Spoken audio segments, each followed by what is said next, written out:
बिस्मिल्लाहिर्रहमानिर्रहीम।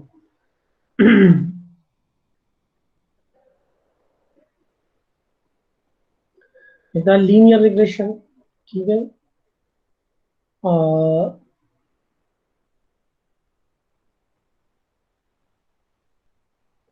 और इधर लॉजिस्टिक रिग्रेशन।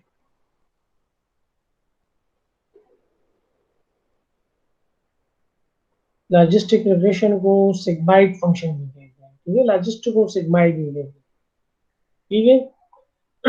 अच्छा, हाइपोथेसिस, यहाँ पे जो हाइपोथेसिस था वो आपको याद है, एच ऑफ थीटा एक्स और थीटा ट्रांसपोज एक्स, ठीक है, इलाबोरेट करने की जरूरत नहीं है। आपको ऑलरेडी पता है, ठीक है। और यहाँ पे हाइपोथेसिस को एच पी से करते हैं। यहाँ पे H of theta X equal to G of Z, और ठीक है, where Z equal to theta transpose X, और जी आपके पास है वन फंक्शन है इन माइनस जेड, ठीक है।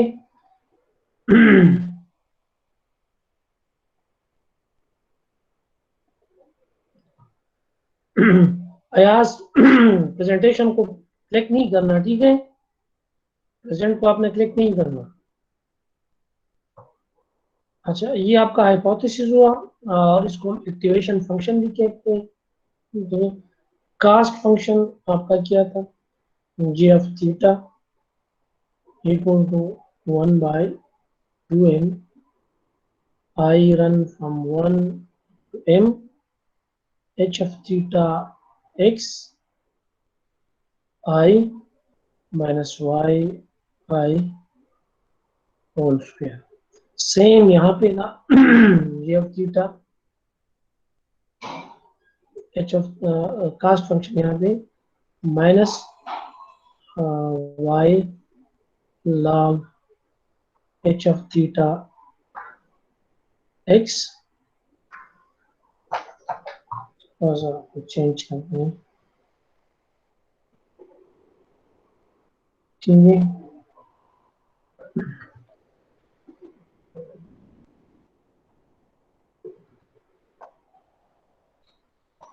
तो पहले इस तरह लिख लेता हूँ मैं, log H of theta x, ठीक है, और minus 1 - y log 1 - h of theta x, ठीक है। लेकिन चूंकि आपको पता है, आपने इस एग्जांपल के लिए रन करना है, तो वही आपके 1/m I run from 1 up to m, और ये सारा लिख ले। लेकिन फिर इसमें आपने क्या करना है, ठीक है, आई log h of theta x I minus 1 - y log 1 - h of theta I, ठीक है। मेरा पास आप कल भी आप लेट आए थे, आज भी आप लेट आए। अयास, तो फिर अयास का तो मसला है, उसको मुझे बताया, फर्स्ट निकाल किया था कि उनका कुछ मसला है, वो दूर से आता है कि अब हम डिस्टर्ब होते हैं ना बार बार। अच्छा, ये आपका कास्ट फंक्शन हो गया। अब आपका है ग्रेडियंट डिसेंट, ठीक है। तो आपने क्या करना है, वो दोनों में सेम है, रिपीट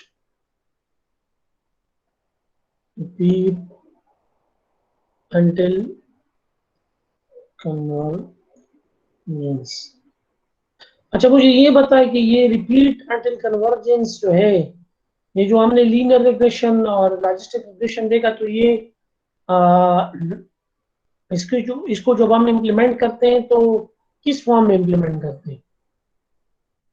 हम्म, अब्दुल्ला आप बताएं शाबाश। रिपीट अंटिल कन्वर्जेंस को जब हम इम्प्लीमेंट करते हैं, आपने देखा वो एग्जांपल्स दी, सर हम तो लोग यूज करते किस तरह करते हैं हैं? लूप के जरिए सर, लूप के जरिए करते हैं सर। क्या आपकी आवाज सही नहीं डिफरेंस आ रही है? आप, अगर आपको याद है तो फार लूप हम लिखते हैं ना, मैक्सिमम आइटरेशन, तो वहां पे आप मैक्सिमम आइटरेशन लिख सकते हैं। आप इस तरह भी कर सकते हैं कि आप वाई भी लिख सकते हैं, वाई, और ये जो आपका कास्ट फंक्शन है ना, कास्ट को आप जे से रिप्रेजेंट कर दें, तो इसको आप थ्रेशोल्ड लगा सकते हैं कि यार less than or equal to 0.04 error. इस तरह भी आप कर सकते हैं। जब एरर इससे कम हो जाए तो फिर आप कहते हैं कि इसको कम खत्म करें। ये तो फिर एरर को देखे कि एरर आपने फिर अपने एक्सपीरियंस की बुनियाद पे क्या करना होगा, लिखना होगा। ठीक है, और ये आपका है theta J equal to theta J minus alpha by N, और 1/(1) H of theta X I minus Y I, और ये आपके पास है एक्स जे। ठीक है, और the same is here, repeat until convergence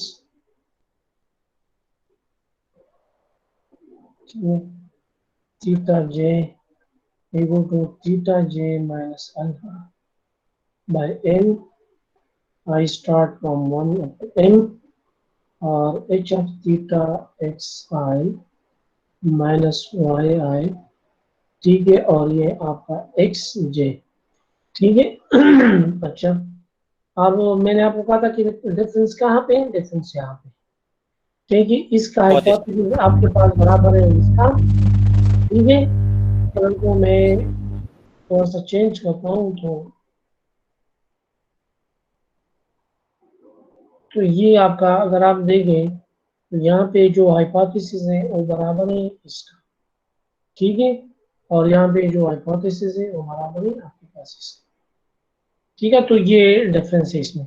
लेकिन मैंने आपको कहा था कि ये पार्ट जो है, ये पार्ट, इसको आप रिप्लेस कर सकते हैं किसी भी ऑप्टिमाइज एल्गोरिथम से। ठीक है, अब लास्ट एग्जांपल में जो कल हमने कवर किया था, आपने किससे रिप्लेस किया था? Newton Robson.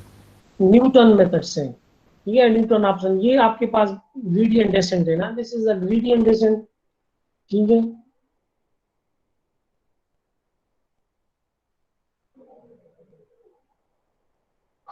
ठीक है, डेसेंट।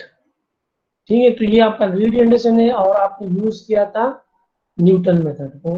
शॉर्टली आप न्यूटन मेथड भी कह सकते हैं, न्यूटन ऑप्शन मेथड। ठीक है, तो ये आपका रीकेप। अब आगे जाते हैं। ठीक है, आपके जहन में चीजें आ गई। ठीक है, तो अब आगे जाते हैं और इसी टॉपिक को कवर करते हैं, रिगुलराइजेशन को। ठीक है, देखिए,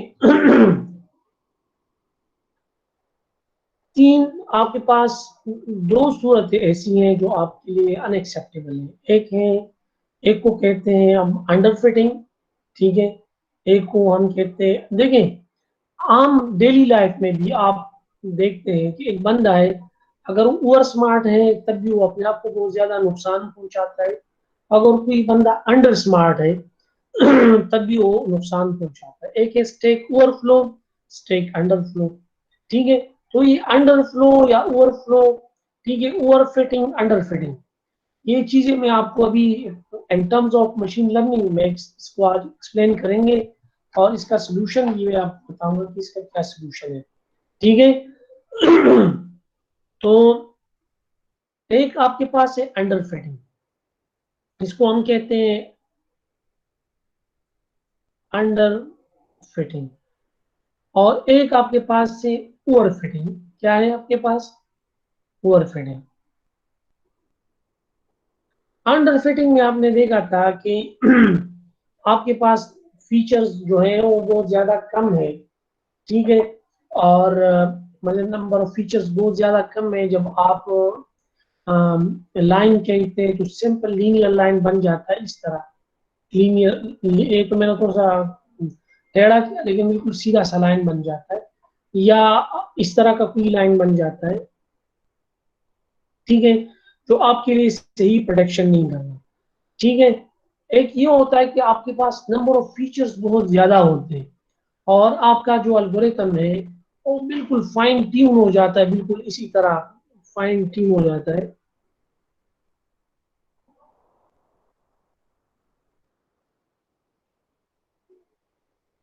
ठीक है ना, इस तरह हो जाता है। ऐसा सूरत हाल जो है, इसको हम कहते हैं ओवर फिटिंग कहते हैं।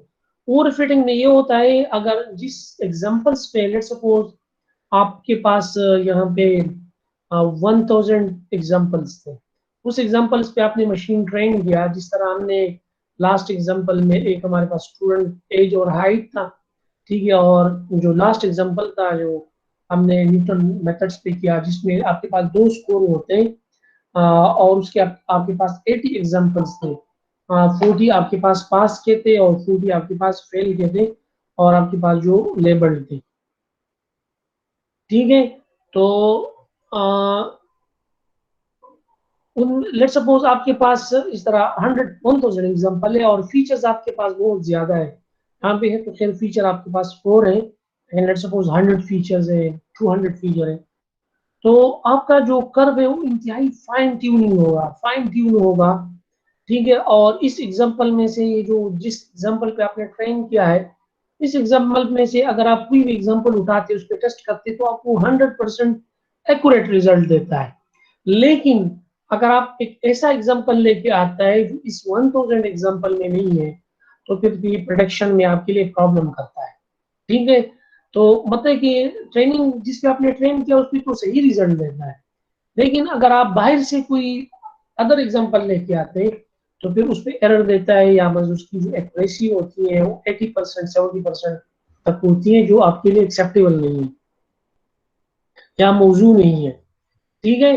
तो इसी सूरत हाल को कहते हैं ओवर फिटिंग। अगरचे जिस इसका मतलब है कि बंदा है बहुत ज्यादा ओवर स्मार्ट है, लेकिन और बहुत ज्यादा एरर्स जो है कंडक्ट करता है अपनी ओवर स्मार्टनेस की वजह से, ठीक है। तो बिल्कुल इसी तरह यहाँ पे ये एल्गोरिथम देखने में तो बहुत ज्यादा रिफाइन लगता है। फिटिंग आपका जो कास्ट फंक्शन, अगर आप इसको मतलब है कि प्लाट करते हैं तो बहुत ज्यादा हाईली फाइन ट्यून होता है, लेकिन जब आप इस पे प्रोडिक्शन करते हैं तो प्रोडिक्शन पे में आपको एरर देता है। देखिए हमारा पर्पज यही है कि हम इस एग्जांपल इस इन एग्जांपल्स पे हम इस मशीन को ट्रेन करें, लेकिन बाद में से हमें कोई एग्जांपल मिले तो हम इसलिए मशीन को ट्रेन करते हैं ताकि हम इस पे एक नया एग्जांपल को प्रोडिक्ट करें। फिर तो फायदा नहीं हुआ कि हम ट्रेन ट्रेन एग्जांपल पे ये मुझे सही रिजल्ट देता है और बाकी पे सही नहीं देता, या एक्यूरेसी 150 में से ये 30 का मुझे सही जवाब देता है, 20 का मुझे गलत जवाब देता है, फिर भी ये रिलायबल नहीं हुआ। तो हम क्या करते हैं, हम इसी पे रेगुलराइजेशन अप्लाई करते हैं, ठीक है। इसको हम रेगुलराइज करते हैं, रेगुलराइजेशन को आगे और करते इन फीचर्स को हम रेगुलराइज करते हैं, और इसी को हम जो है क्या करते हैं, ये थोड़ा सा फाइन ट्यून नहीं है इस, लेकिन इसका रिजल्ट जो है इससे ज्यादा सही होगा, ठीक है। इसको हम सिर्फ जस्ट फिटिंग कहते हैं, इसको हम क्या कहते हैं, जस्ट राइट फिटिंग।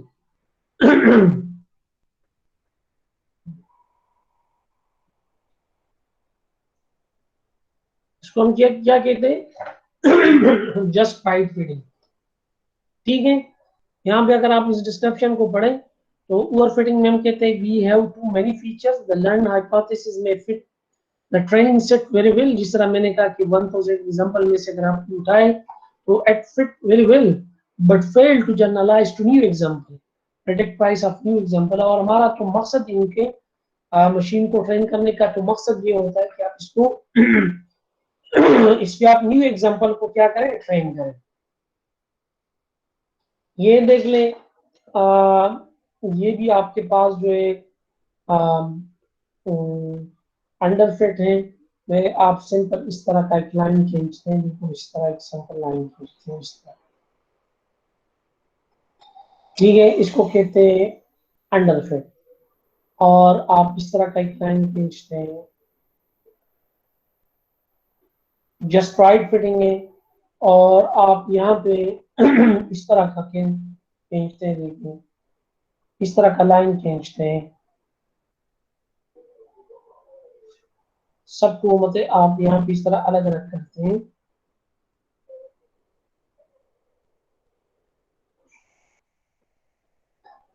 ठीक है, तो इसको कहते हैं ओवर फिटिंग। ठीक है, अब देखिए, अगर आप बेसिक मेरे, इफ आई आस्क यू कि इसमें सबसे ज्यादा फाइन ट्यूनिंग कौन सा है या फाइन फिटिंग कौन सा है, तो जाहिर बात है आपका आंसर होगा कि सर ये है। ठीक है, क्योंकि उन्होंने हर एक एलिमेंट को बिल्कुल अलग अलग किया होगा। लेकिन इस तरह ये फाइन ट्यूनिंग जो है, जब आप इसको न्यू एग्जांपल के लिए जनरलाइज करते हैं तो इट गिव्स प्रॉब्लम, मतलब इसकी जो एक्यूरेसी है वो डिक्रीज हो जाती है। ठीक है, और मतलब कि आपको प्रोडक्शन में मसला देता है। मतलब ये जरूरी नहीं कि हम हर एग्जांपल पे ये एरर दें, लेकिन एरर एरर के चांसेस जो है बढ़ जाते हैं, तो इसके बनिस्बत जो आपके पास जस्ट राइट फिटिंग है। ठीक है, तो आपने क्या करना है, you will have to avoid such type of fitting. ठीक है, इस तरह की फिटिंग को आपने अवॉइड करना है बाय एडिंग रेगुलराइजेशन।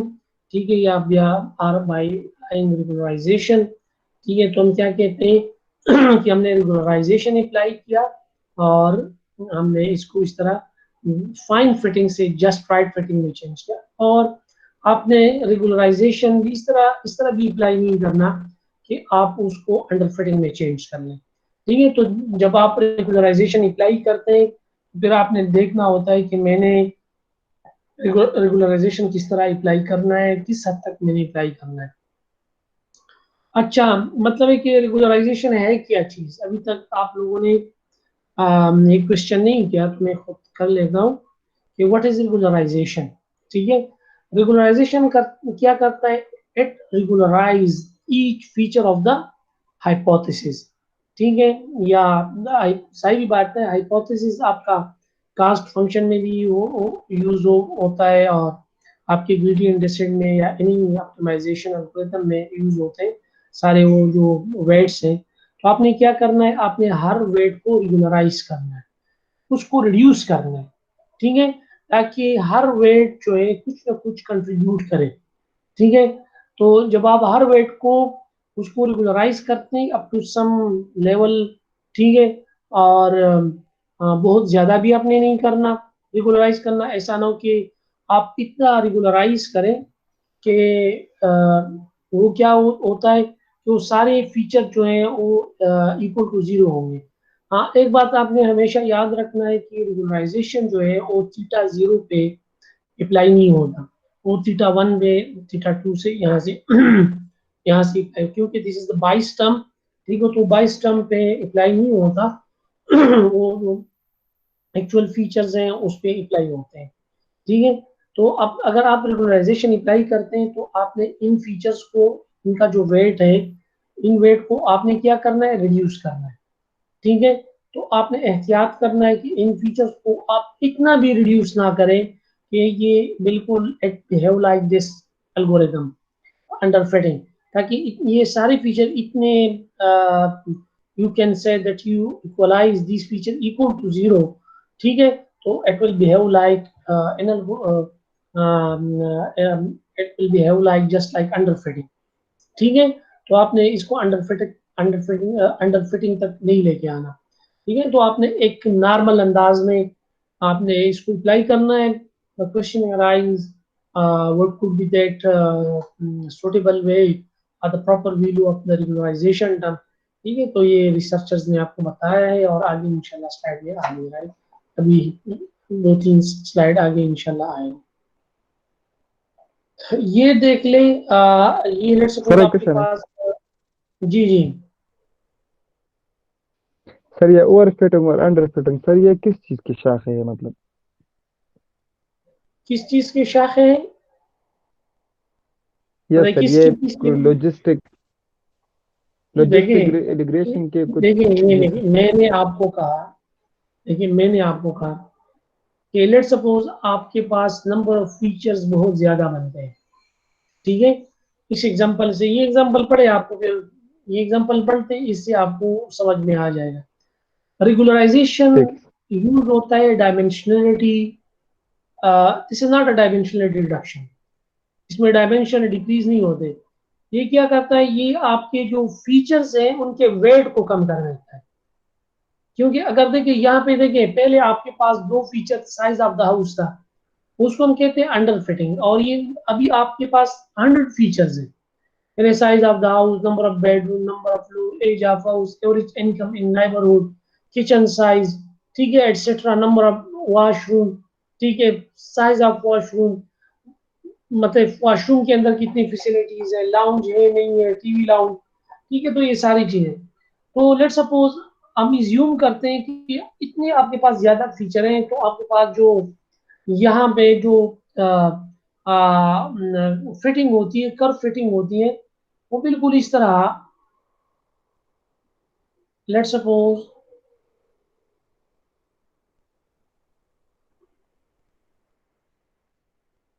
बिल्कुल मतलब फाइन फिटिंग आपके पास हो जाती है।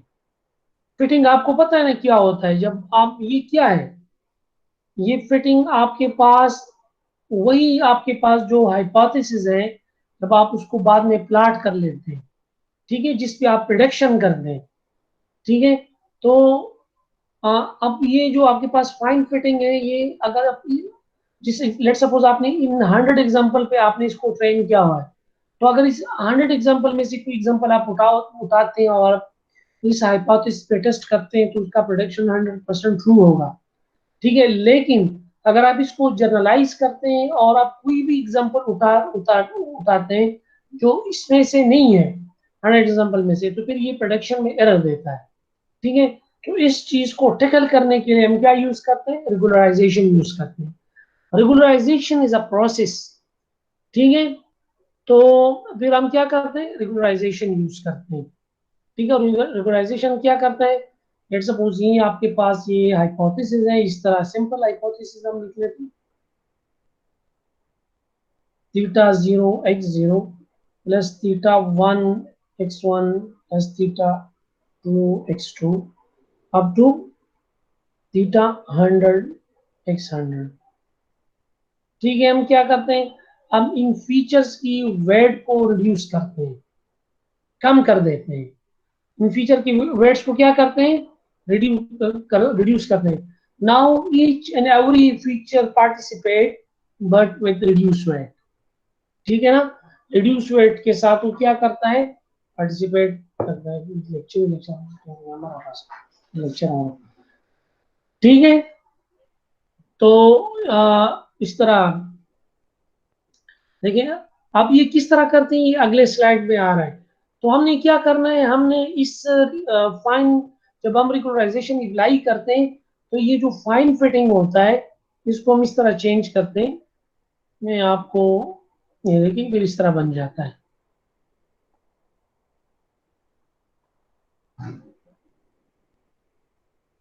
ठीक है। तो ये आपके पास जो है, this is just right fitting है,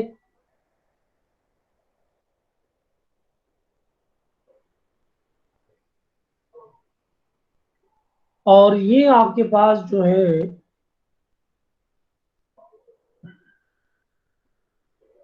ये इसको कहते हैं हम ओवर फिटिंग कहते हैं, क्या कहते हैं। और अगर मैं एक आया और चेंज हो, और अगर इस तरह लाइन बन जाता है, इस तरह बिल्कुल सीधा लाइन, ठीक है, तो फिर इसको हम क्या कहते हैं, अंडर फिटिंग कहते हैं। क्या कहते हैं, क्योंकि इसका प्रोडक्शन भी गलत है, ये तो बहुत ज्यादा गलत है, और इनकी प्रोडक्शन में भी गलतियां हैं, और इसकी प्रोडक्शन है, इसकी एक्यूरेसी ज्यादा होती है, ठीक है।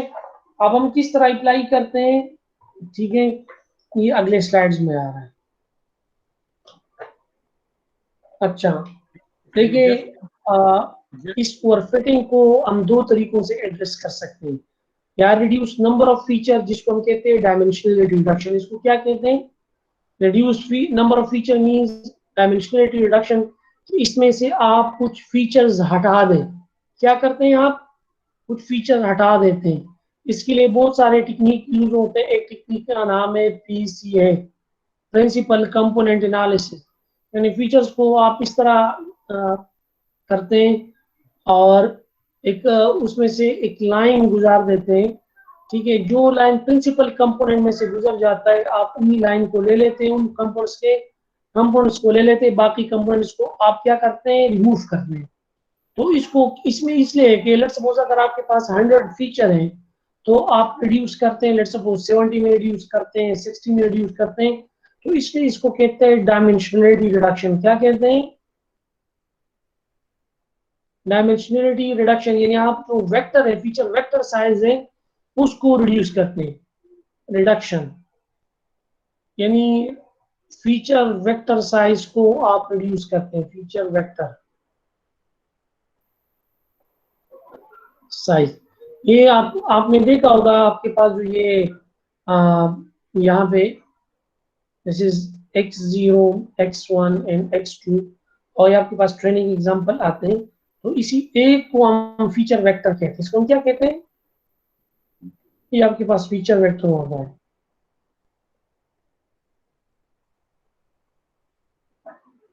ठीक है, तो इसी फीचर वेक्टर लेट सपोज ये 100 है, तो फिर आप इसको रिड्यूस कर देंगे। इसको कहते हैं डायमेंशनल रिडक्शन। मैनुअली भी आप कर सकते हैं। लेट सपोज मैनुअली इसमें डेट ऑफ बर्थ भी है, एज भी है, तो इसमें से एक आप हटा देते हैं। नंबर ऑफ रूम्स है, नंबर ऑफ वॉशरूम है, इस तरह की कुछ फैसिलिटीज है वॉशरूम में, आप कहते हैं कि ये इंपॉर्टेंट नहीं है, तो आप इसको हटा देते हैं। तो इस तरह की फीचर्स जो हैं आप मैनुअली भी कर सकते हैं अपने एक्सपीरियंस के बुनियाद पे, और इसके लिए आप कोई मॉडल सिलेक्शन एल्गोरिथम भी कर सकते हैं, जिस तरह मैंने आपको प्रिंसिपल कंपोनेंट एनालिसिस का बताया।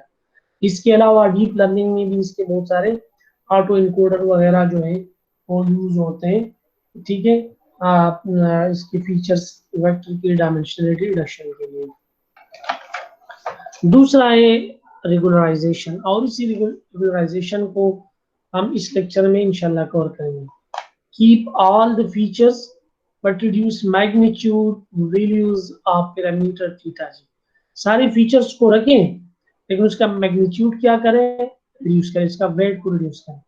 Work well when we have a lot of features, each of which contribute a bit to predicting y। इसलिए ये अच्छा काम करता है। इसके बारे में अभी हम कुछ नहीं कहते कि it work well or not against regularization। Regularization भी बहुत ज्यादा यूज होता है even modern artificial intelligence, machine learning और डीप लर्निंग टेक्निक्स में रेगुलराइजेशन यूज होता है। L1 रेगुलराइजेशन, L2 रेगुलराइजेशन, और आपके पास ये रिड्यूस नंबर ऑफ फीचर्स भी यूज होता है, जिस तरह ड्रॉप आउट है डीप लर्निंग में। हर लेयर पे आप एक ड्रॉप आउट लगा लेते हैं, कुछ नंबर ऑफ फीचर्स को आप स्किप कर लेते हैं। ठीक है, उसका अपना एक फिल्टर बनाते हैं। ठीक है, और आप कुछ फीचर्स ले लेते हैं, कुछ को आप हटा देते हैं। ठीक है, वो फिल्टर के अंदर आते हैं। तो अब हम अगले जाते हैं, रेगुलराइजेशन को थोड़ा तफसील के साथ जो है कवर करते हैं। सही है, अब रेगुलराइजेशन को लेट सपोज हम यूज करते हैं, तो रेगुलराइजेशन अगर हम यूज करते हैं तो इसको हम कास्ट फंक्शन में किस तरह ऐड करेंगे। ठीक है, कास्ट फंक्शन का आपको ऑलरेडी पता है, और इसको हम ग्रेडियंट डिसेंट यानी अपनी ऑप्टिमाइजेशन एल्गोरिथम के अंदर किस तरह ऐड करेंगे। ठीक है, क्योंकि ये दो चीजें आपके लिए बहुत ज्यादा इंपॉर्टेंट है। हाइपोथेसिस में इसको ऐड नहीं करते, क्योंकि आपने वेट्स को क्या करना है, तो आपने कास्ट कैलकुलेट करना है, कास्ट का फिर आपने ग्रेडियंट लेना है, और उसी को फिर आपने क्या करना है, ऐड या माइनस करना है। ठीक है, तो इसलिए इस रेगुलराइजेशन टर्म को आपने कास्ट के साथ भी ऐड करना है, और कास्ट ऑलरेडी आपके जो है ग्रेडियंट डिसेंट में ऑटोमेटिकली कास्ट का फंक्शन उधर होता है, जिसको आप क्या करते हैं, उसका ग्रेडियंट लेते हैं। ठीक है, तो इसलिए दोनों को आपने क्या करना है, इसके साथ आपने ऐड करना है। सही है। अच्छा ये दो डेटा एग्जांपल जो है प्लॉट की शक्ल में नजर आ रहे हैं। ठीक है, तो मैंने आपको पहले भी कहा था कि लेट सपोज ये आपके पास फाइन ट्यूनिंग है।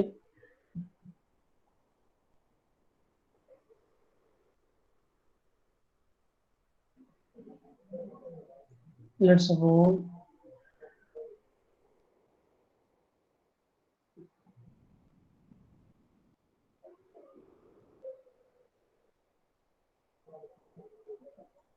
ठीक है, लेट सपोज ये आपके पास फाइन ट्यूनिंग है। आपने क्या किया, आपने इनका वेट जो है, इन दो का वेट जो है आपने रिड्यूस किया तीनों का।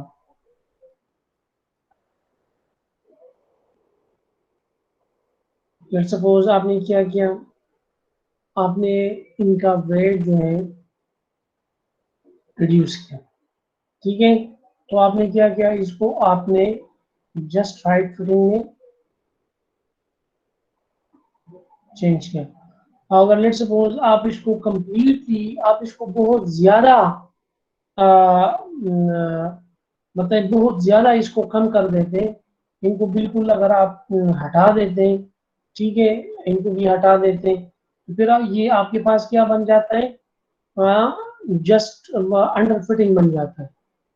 ठीक है, बिल्कुल एक लेट्स सपोज अगर इसको आप इन तीनों को कंप्लीटली आप क्या करते हैं, हटा देते हैं, तो ये आपके पास क्या बन जाएगा, एक बिल्कुल स्ट्रेट लाइन बन जाएगा। ठीक है, तो आपने क्या करना है, आपने इन वेट्स को लेट सपोज मैं आपको कहता हूँ कि ये आपके पास जो एग्जांपल है, लेट सपोज ये क्या किसका है, एक जस्ट राइट फिटिंग का एग्जांपल, ये फार्मूला या जो ये हाइपोथेसिस है। ठीक है, तो इस हाइपोथेसिस को लेट सपोज हम इज्यूम कर दें कि ये हमारे पास जो है ये जस्ट राइट फिटिंग का है हाइपोथेसिस है, और हमने इसी को ओवर फिटिंग, ये जो ओवर फिटेड हाइपोथेसिस है, इसको हमने इसको यहाँ पे लेके आना है, इस पोजीशन में लेके आना है। तो फिर आपने क्या करना है, लेट सपोज मैं यहाँ पे कलर्स इसलिए यूज करता हूँ ताकि बाद में अगर आप इसको पढ़े तो आपको आसानी हो। लेट सपोज ये आपके पास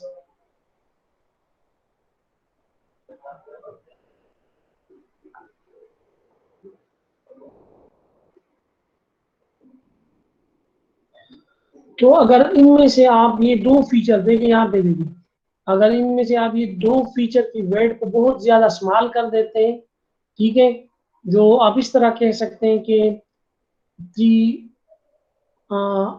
approximately equal to 0 and theta 4 approximately equal to 0, तो फिर आप क्या होगा, ये इसके इक्विवेलेंट हो जाएगा, और आपका जो ये फाइन फिटिंग है, ये फिटिंग जो है, ये फिटिंग जो है ये जस्ट राइट फिटिंग में कन्वर्ट हो जाएगा। अगर आप लेट्स सपोज हम यूज्यूम करते हैं कि ये हमारे पास जस्ट राइट फिटिंग का हाइपोथेसिस है। ठीक है, तो आप क्या करते हैं, आप इन फीचर्स के साथ लेट्स सपोज इस तरह के वेट ऐड कर देते हैं।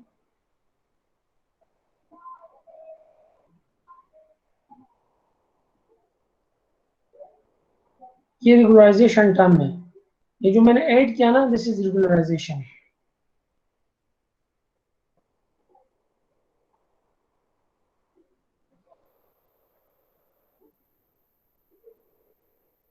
ठीक है, ये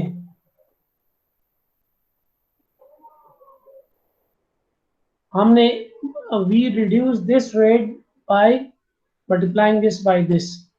ठीक है, ये आपकी तरफ से क्वेश्चन आएगा कि सर ये तो हमने वेट को बढ़ाया, ठीक है, वेट को हमने बढ़ाया, जिसको स्मॉल नहीं किया बल्कि इसको बढ़ाया। ये इसका इफेक्ट जो होता है, इसका जितनी वैल्यू आपके पास बड़ी होती है, देखिए ये आप जहन में रखें, रेगुलराइजेशन टर्म की वैल्यू को अगर हम इंक्रीज करते हैं तो हम वेट को रिड्यूस कर लेते हैं, अगर इस वैल्यू को हम डिक्रीज करते हैं तो हम इस वैल्यू को क्या करते हैं, इंक्रीज करते हैं। ठीक है, क्या करते हैं, इंक्रीज करते हैं, क्योंकि ये इसके साथ ऐड हो जाता है। ये अभी मैं आपको बताऊंगा किस तरह हम इसके साथ ऐड कर लेंगे। ये देख लें कि हम किस तरह ऐड कर लेते हैं। Let's suppose small value for parameters, simpler hypothesis, less prone to overfitting, यानी आफ्टर अप्लाइंग रेगुलराइजेशन। ये हाउसिंग फीचर है और ये आपके पास पैरामीटर्स है। तो आप क्या करते हैं, आप इसके साथ प्लस 1/2m और ये lambda, this lambda is regularization terms. आपने इस सारे फीचर पे अप्लाई करना है अप टू थीटा n। ठीक है, this is n not n। ठीक है, और this is j, theta j।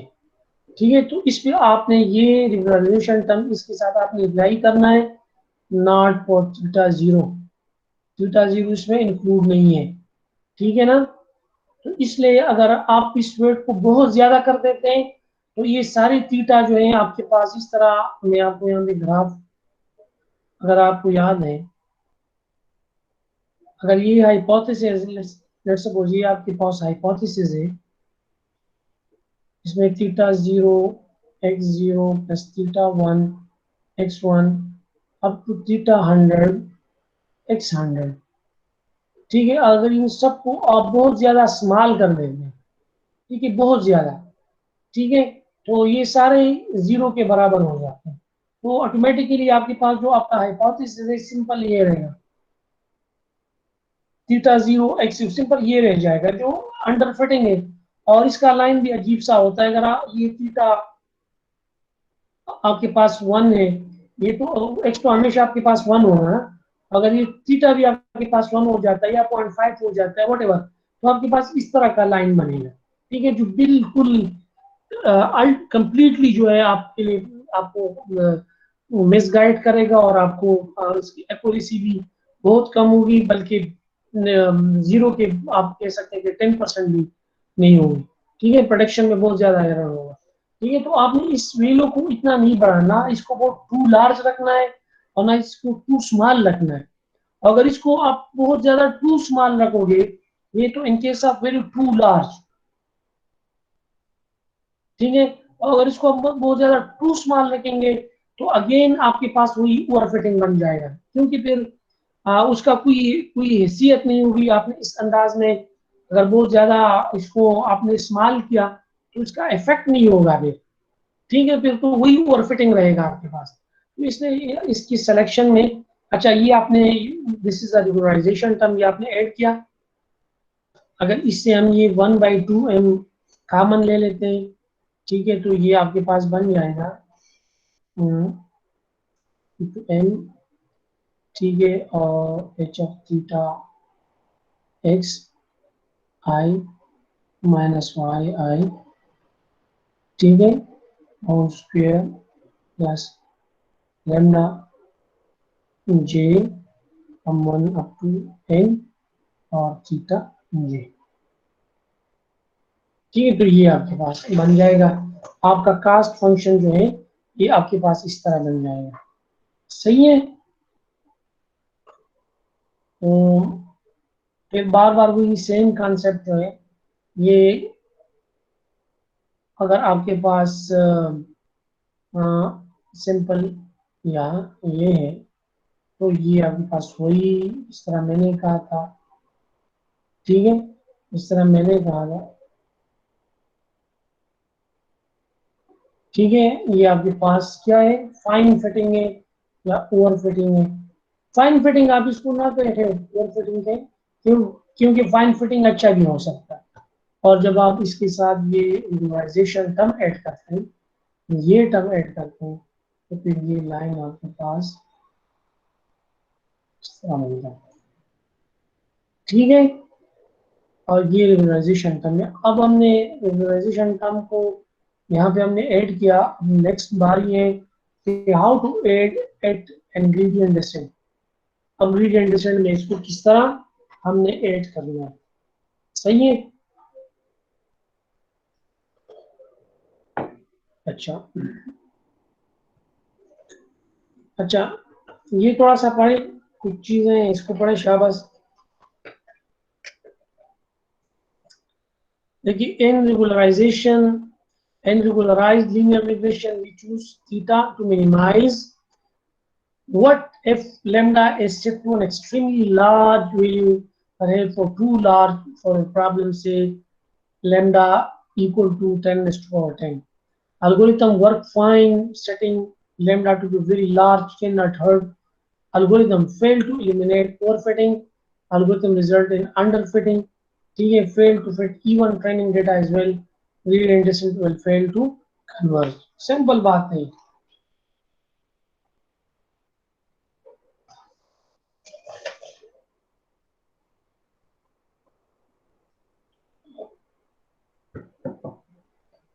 ठीक है, अगर बहुत स्मॉल रखते हैं तब भी ठीक नहीं है, अगर बहुत लार्ज रखते हैं तब भी ठीक नहीं है। बस ये बात आप जहन में रखें, ठीक है। बहुत लार्ज रखेंगे तो इस एल्गोरिथम को अंडरफिटिंग की तरफ लेके जाएंगे, और बहुत ज्यादा स्मॉल रखेंगे तो एल्गोरिथम को ये किसकी तरफ लेके जाएंगे, ओवरफिटिंग की तरफ लेके जाएंगे। इस तरह यहाँ पे देखिए एल्गोरिथम रिजल्ट्स इन अंडरफिटिंग।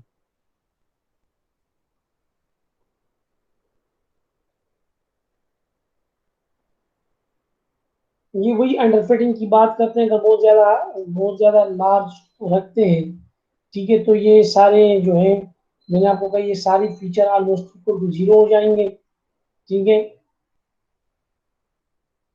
और वो मैंने आपको कहा था कि ये approximately equal to zero, approximately equal to zero, और इस तरह अप्रोक्सीमेटली इक्वल टू जीरो, तो बिल्कुल इस तरह का कुछ लाइन बन जाएगा, ठीक है, या इस तरह बन जाएगा, ठीक है। अगर ये थीटा इस तरह का, ये मतलब है कि सिर्फ आपके पास ये इक्वेशन रह जाएगा, ये एक्सट्रीमली लार्ज के लिए। अच्छा, अब रेगुलराइजेशन जो है, रेगुलराइज लीनियर रिग्रेशन, ठीक है।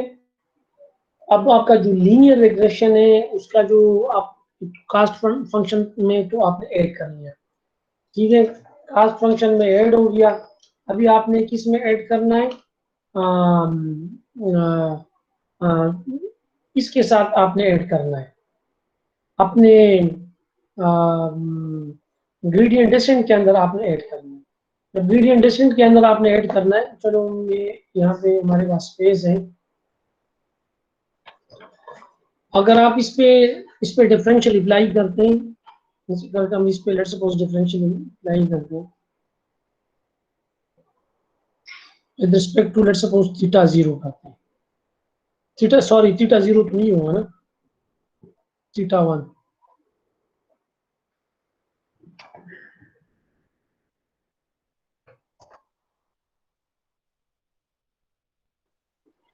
थीटा वन करने में, ये तो आपको पता है, ये तो आपको तो इसका ऑलरेडी पता है कि इससे आपके पास आएगा 1/m। खैर ये तो यहाँ पे रह जाएगा,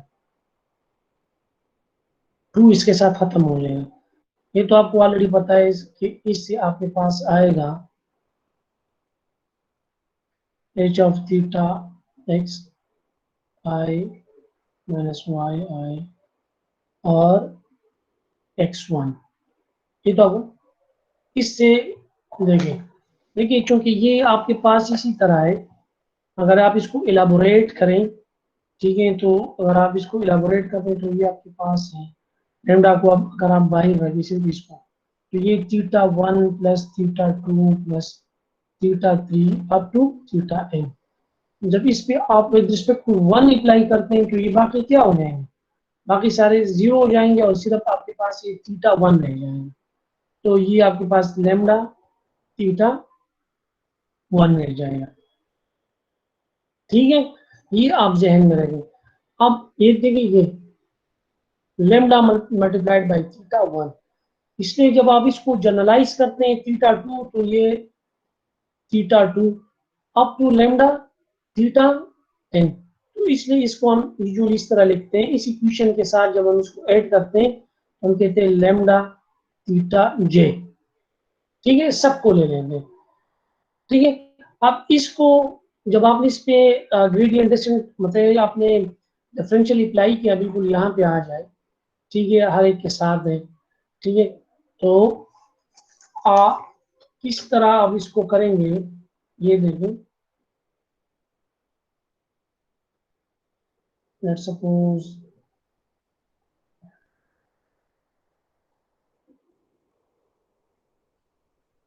चूंकि यहाँ पे माइनस है ना, ये तो प्लस है, जब मैं इससे ब्रैकेट ले लेता हूँ तो यहाँ पे माइनस है तो ऑटोमेटिकली ये माइनस हो जाएगा। ठीक है, जब आप इस ब्रैकेट को हटा देते हैं तो दोबारा ये प्लस हो जाएगा, क्योंकि ये माइनस इसके लिए भी है और इसके लिए भी है।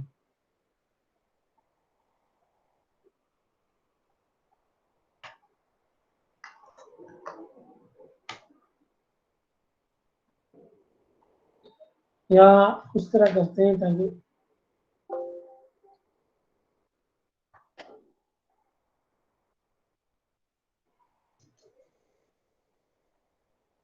One by M. ठीक है, और ये आपका लैम्डा हो गया और दिस इज थीटा जे। ठीक है, ये लर्निंग रेट दोनों से आपने ये दोनों के साथ मल्टीप्लाई होगा, इसके साथ ये मल्टीप्लाई होने में ये कॉमन है। ठीक है, तो अगर आप देख लें तो थीटा जे इसमें भी है आपके पास और इसमें भी है आपके पास।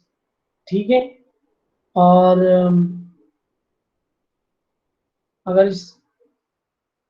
इसको इसको क्या करते हैं, इसको सिंप्लीफाई करते हैं। जब इसको हम सिंप्लीफाई करते हैं, सिंप्लीफाई करेंगे तो ये हमारे पास इसी फॉर्म में कन्वर्ट हो जाएगा। ये थीटा जे को फिर आपने इस तरह करें कि इसको इससे मल्टीप्लाई करें, अगले पेज पे करते हैं इसी को करेंगे, इसके साथ ये अल्फा मल्टीप्लाई करें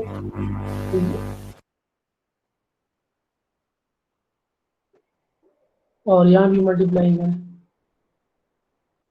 ठीक है, इस टर्म को आप इधर लेके आए, मैं इधर कर लेता हूँ। तो ये देखिए theta J minus alpha lambda by N theta J. ठीक है, माइनस 1/m और ये टर्म। ठीक है, H of theta X minus Y X term. हमने इसको करना है, इस बाकी तो वही सेम है सिर्फ ये। अब इसे थीटा जे आप कॉमन ले तो क्या हो जाएगा, थीटा जे अगर आप 1 minus alpha lambda by n. ठीक है, माइनस एन और ये जो है देखिए इस तरह बन जाएगा। तो अभी आपके पास आपका जो ग्रेडियंट डिस्टेंट है वो इस तरह बन गया। ठीक है इसमें कोई प्रॉब्लम, मेरे ख्याल में इसमें कोई प्रॉब्लम नहीं होना चाहिए। सिंपल इसको सिंप्लीफाई करना है, इसमें कोई मसला? No sir. अच्छा, तो ये आपका ग्रेडियंट डिस्टेंट में भी आपने रेगुलराइजेशन टर्म ऐड किया। अब रह गए आपके पास नॉर्मल इक्वेशन। नॉर्मल इक्वेशन में आपने किस तरह जो है ऐड करना है। नॉर्मल इक्वेशन में आपने क्या करना है, आपको अगर याद है नॉर्मल इक्वेशन, तो वो आपके पास बराबर है थीटा इक्वल टू, पहले वो लिखते हैं एक्स ट्रांसपोज एक्स। ठीक है, थोड़ा सा इसमें गैप छोड़ देंगे और ठीक है इनवर्स और एक्स ट्रांसपोज वाई। तो इसके साथ यहाँ पे आप रेगुलराइजेशन टर्म ऐड करते हैं और आप क्या करते हैं, आइडेंटिटी मैट्रिक्स अपडेट करते हैं, ठीक है। लेकिन ये आइडेंटिटी मैट्रिक्स आपके पास होता है n+1 क्रॉस n+1, इस तरह होता है। ये मैं आपको बताऊंगा, ये बाकी सारा ये जीरो जो है, ये वन जो है, ये वन, ये थीटा जीरो के लिए हमने लिया। किसके लिए लिया? थीटा जीरो के लिए। तो ये बाकी इस तरह जीरो जीरो जीरो, और यहाँ पे देखिए सॉरी वन वन, डायगोनल में वन वन होता है इस तरह, ठीक है। बाकी सारे क्या होते हैं? जीरो।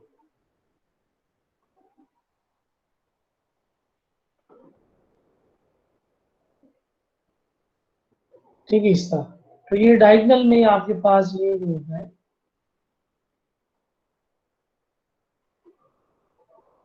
आपने यहाँ पे जीरो रखना है। क्या रखना है? देखिए डायगोनल में यहाँ पे फर्स्ट आपने जीरो रखना है, क्योंकि ये थीटा जीरो की है। ये आपने जीरो लेना है, मतलब ये इसको आपने कांस्टेंट नहीं करना।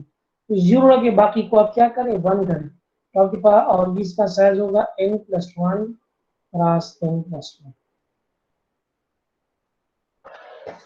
ठीक है। डायगोनल मैट्रिक्स आप इससे जनरेट कर सकते हैं, DIG डायगोनल n+1 कामा n+1, ये मैट्रिक्स जनरेट हो जाएगा, ठीक है। अब मैंने मैटलैब ओपन नहीं किया, तो मैटलैब को ओपन कर देते हैं।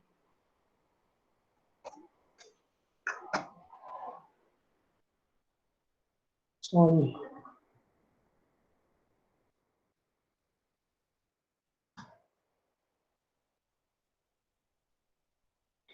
देखिए मैं भी आपकी तरह, देखिए मैं ये देखिए ना, आपकी तरह स्टूडेंट हूँ। ये देखिए ये कोड पढ़ रहा हूँ, देख रहा हूँ, समझ रहा हूँ। जो चीज़ समझ नहीं आती अक्सर यहाँ पे स्टूडेंट को बुला लेता हूँ, उनसे पूछता हूँ, ठीक है। और यहाँ पे मैंने ये कमांड विंडो ओपन की है, यहाँ से देखिए मैं जुपिटर को यूज कर रहा हूँ।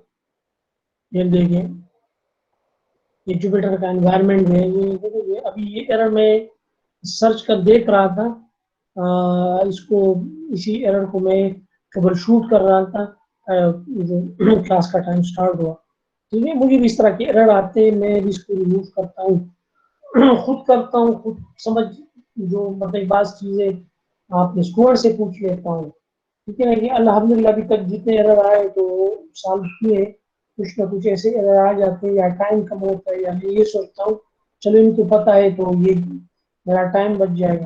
तो इसलिए आप जो है चीज़ों को करें और स्टार्ट करें, ठीक है, इंतजार न करें। सही है?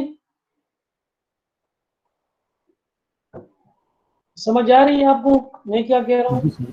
जी सर। Yes sir. जी सर। हाँ, तो ये नॉर्मल इक्वेशन है, और यहाँ पे एग्जांपल भी लेके आते हैं। कहाँ पे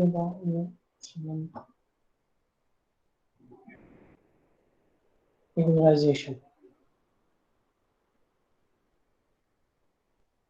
ठीक है। ये रिगुलराइजेशन इन्होंने ऐड किया हुआ है, कोड भी आप देख लो। मैं नेटलिप को ओपन कर देता हूँ, कि चलो इसको रन करते हैं,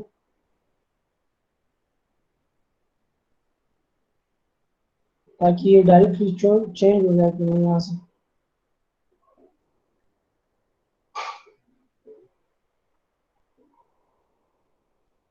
लेब एक्सरसाइज, और यहाँ पे रिगुलराइजेशन है, रिगुलराइजेशन,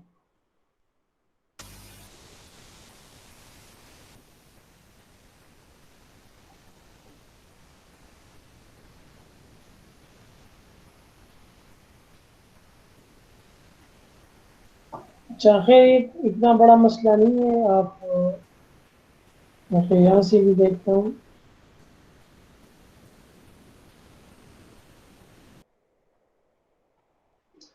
एग्जाम्पल नंबर 5, ठीक है, यहाँ पे पड़ा है।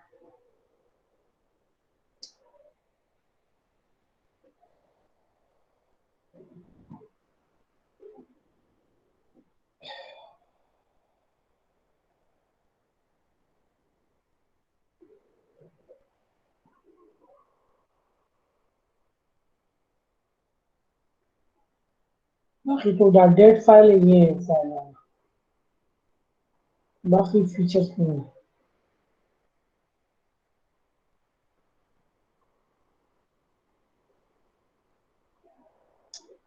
चलो वो फाइल यहाँ से आप डाउनलोड कर सकते हैं सोल्यूशन के लिए।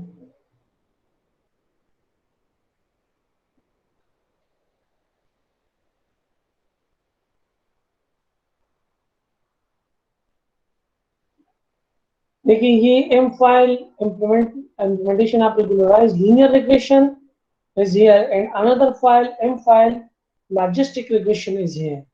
ठीक है, तो दोनों को आप डाउनलोड कर सकते हैं।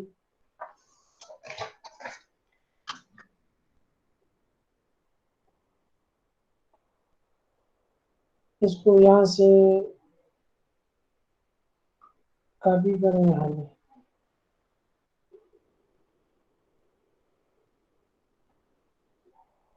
ये पड़ा है यहाँ पे पड़ा है लेकिन ये क्यों नहीं है।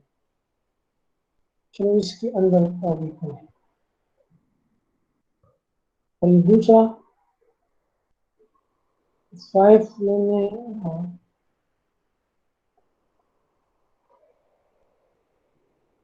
दूसरा भी डाउनलोड करें।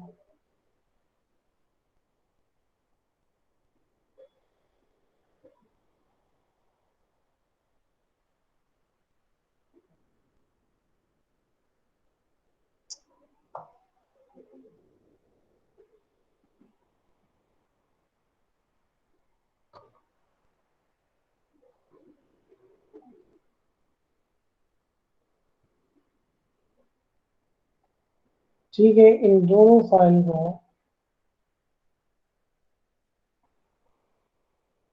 लीनियर रिग्रेशन है,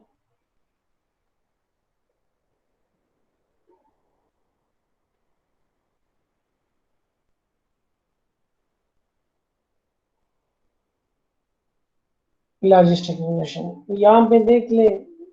पहले तो आप एग्जांपल को पढ़े कि एग्जांपल आपसे क्या, ये आपको क्या क्या है डेटा के अंदर क्या है। ये कहता है कि to begin the struct file this data bundle contain two sets of data, one for linear regression and other for logistic regression.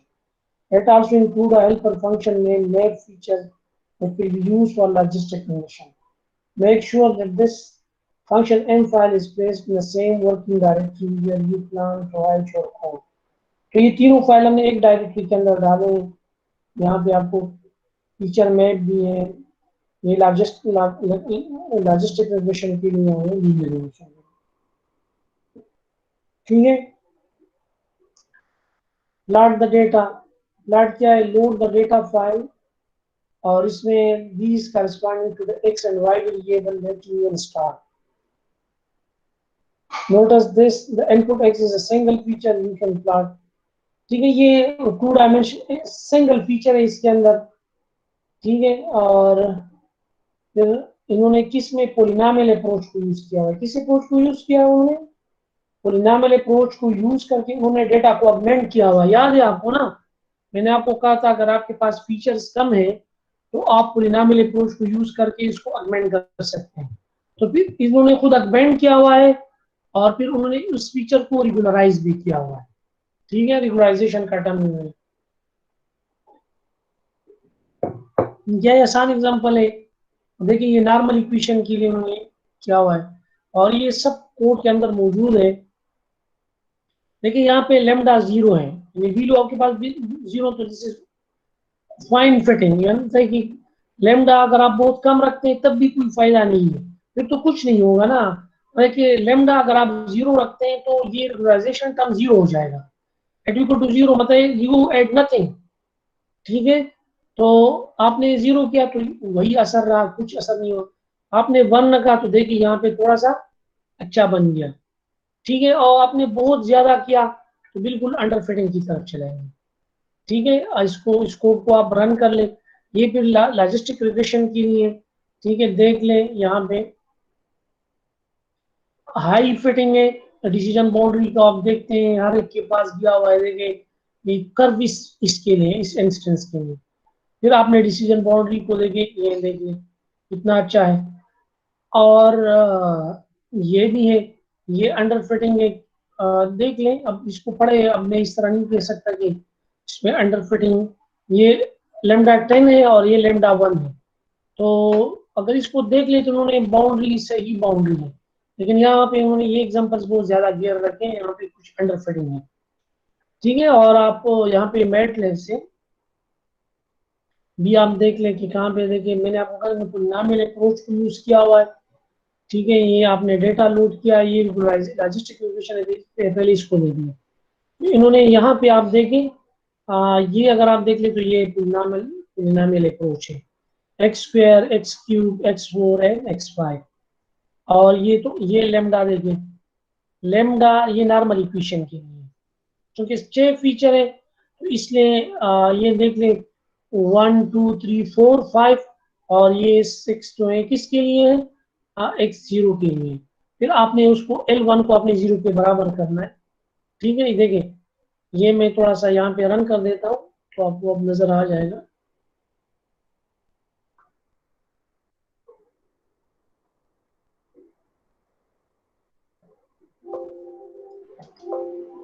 ये क्या कहते हैं, अच्छा लेमडा पहले डिफाइन नहीं है ना, लेमडा को पहले डिफाइन करें। ठीक है, अब ये करें,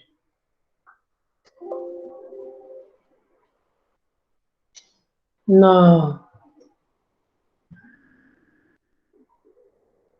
ये ठीक है,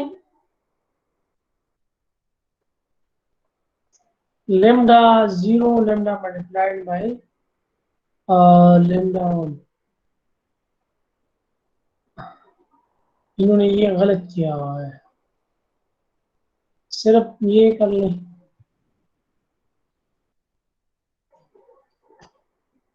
देखिए इस तरह है, ये लेमडा 1 होना चाहिए। ठीक है, लेमडा को 1 करें।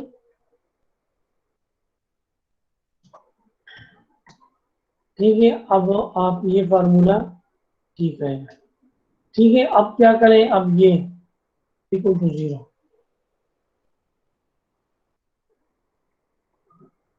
इसको 0 करें तो ये बिल्कुल उस तरह बन जाएगा जिस तरह मैंने आपको कहा था, ये सिर्फ 0 बनेगा। तो इसको लेमडा को 1 करें, ठीक है, वरना फिर गलती होगी नॉर्मल इक्वेशन के लिए। तो ये आपके पास क्या है,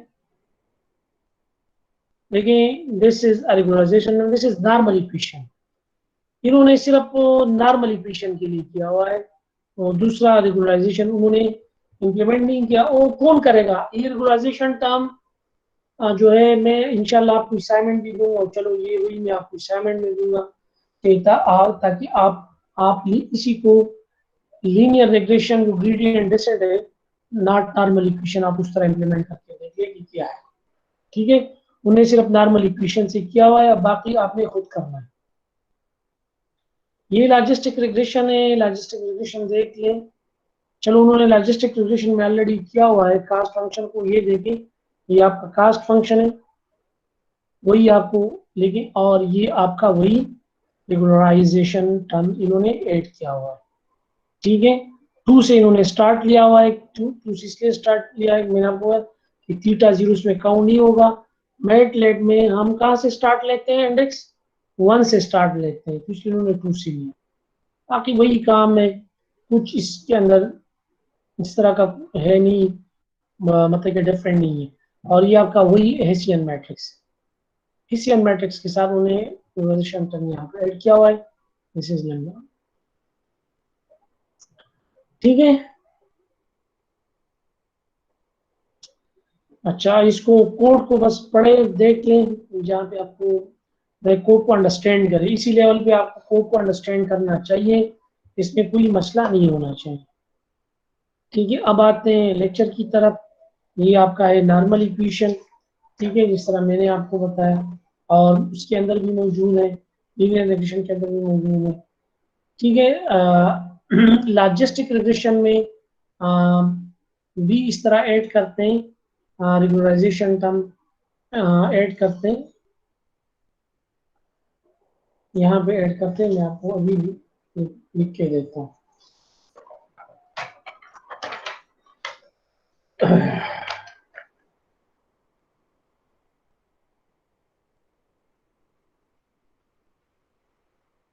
प्लस लैम्डा बाई 2n और वही J start from n into theta J. मतलब ये इस तरह ऐड करना है, इसको आपने इसको हटाना है, ठीक है, ये आपने ऐड करना है। और द सेम जिस तरह हमने उसमें किया था, क्या कहते हैं,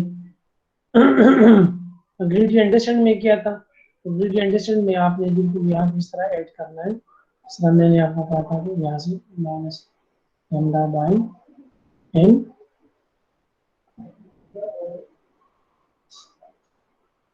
थीटा जी, ठीक है, वही फिर उसको उस तरह आपने सिंप्लीफाई करना है जिस तरह पहले हमने सिंप्लीफाई किया। और ये कोडिंग है कि इसको किस तरह कोड करते हैं, ठीक है। तो कोड ऑलरेडी कोड मौजूद है, तो ये तो भी आपको मसला नहीं होना चाहिए, कोड मौजूद है। समझ गए आप लोग? अगर कोई मसला है तो शाबाश बताइए जल्दी जल्दी, शाबाश। रेगुलराइजेशन को समझ गए?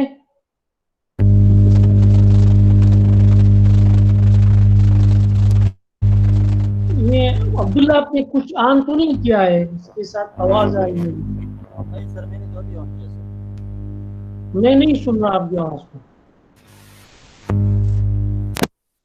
ये आपके स्पीकर में इसमें कुछ मसला है? अभी आ रही है सर आवाज? हाँ अब ठीक हो गया। ठीक है सर, समझ गए सर। मतलब ये आसान है ना, कान देखिए, you must understand the concept of regularization. I जी told sir. you that if you have more features, ठीक है, sometime it occur, this problem occur when you have when m is less than n. When you have more number of feature and you have less number of training examples, so in such type of situation जो है ये overfitting आ जाती है, ठीक है ना। तो आप मैंने आपको कहा how to tackle this problem. First, to reduce the number of features, to reduce the number of feature manually or using some built-in or off-the-shelf algorithm. One of them is PCA. Also, you are using autoencoder and deep learning, ठीक है। और दूसरा method जो है वो regularization है, by which you reduce the weightage of each feature. Each feature participate, ठीक है, in the algorithm, but it contribute less, ठीक है। सब पार्टिसिपेट करते हैं लेकिन वो जो हर फीचर जो होता है, एवरी फीचर जो होता है वो लेस कंट्रीब्यूट करना है, मतलब सब हिस्सा लेते हैं लेकिन थोड़ा थोड़ा करके सब हिस्सा लेते हैं, तो उसका रिजल्ट अच्छा आता है, ठीक है। तो रेगुलराइजेशन अब भी मतलब कि यूज होता है, एडवांस टेक्निक में यूज होता है, and this is the basic concept. ना इसको आपने बहुत ज्यादा करना है, इनकी वैल्यू को ना बहुत कम करना है, ठीक है। थोड़ा सा यहाँ पे कंसेप्चुअली आपको प्रॉब्लम होगा कि अगर हम ज्यादा करते हैं तो इट मीन्स के आप बहुत वेट को बहुत ज्यादा रिड्यूस करते हैं तो ये अंडरफिटिंग की तरफ चला जाता है, और अगर लेमडा को आप बहुत कम कर देते हैं तो ये दोबारा उस ओवरफिटिंग की तरफ चला जाता है। तो अगर in other words I can say if you reduce the feature to the level when you equalize the feature equal to 0, तो you are going toward underfitting, ठीक है, आप दोबारा अंडरफिटिंग की तरफ चले जाते हैं। और अगर आप इसको आप रिड्यूस नहीं करते, मतलब कि वैल्यू को आप बिल्कुल भी रिड्यूस नहीं करते, तो आप दोबारा ओवरफिटिंग की तरफ चले जाते हैं, ठीक है। तो this is upon you, and this also is been describe in example कि आपने you select different values for lambda, और आपने देखा कि आपने 1 भी सेलेक्ट किया, 0 भी सेलेक्ट किया और 10 भी सेलेक्ट किया, और आपने रिजल्ट देखा कि what was the result of the lambda, तो ऑलरेडी आपको पता है, you can also hit and trial by yourself, ठीक है, आप खुद करें, बहुत सारे हेट एंड ट्रायल करें, कोड आपके पास है।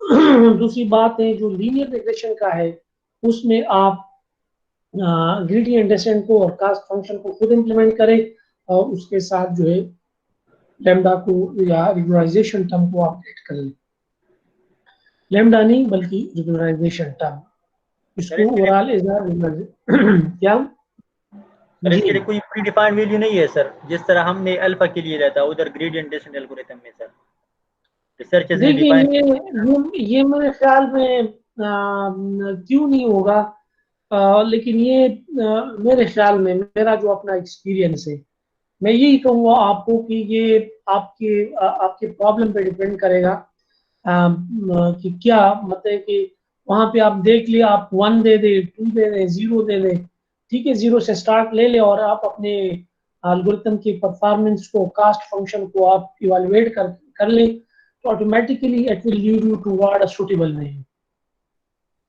जी सर। ठीक है, कोई मसला नहीं है, मतलब कि आप खुद कर ले, दो तीन, you are student and you are doing research, तो रिसर्च में तो ये काम होता है कि आप खुद सर्च करके देख ले। अब मुझे पता नहीं है कि अगर मैं आपको कहूँ कि 1 बेस्ट है, तो मे बी 1 बेस्ट नहीं होगा, तो फिर अगर आप देख लिया, आप लिटरेचर को देख लिया, अगर इस तरह कुछ लिटरेचर अवेलेबल है तो उसको देख लिया। ठीक है सर। अच्छा, तो क्या करते हैं, इसको प्रेजेंटेशन को ख़त्म कर देते हैं, रिकॉर्डिंग ठीक स्टॉप है, कर ले सर, रिकॉर्डिंग। रिकॉर्डिंग रिकॉर्डिंग को स्टॉप कर देंगे।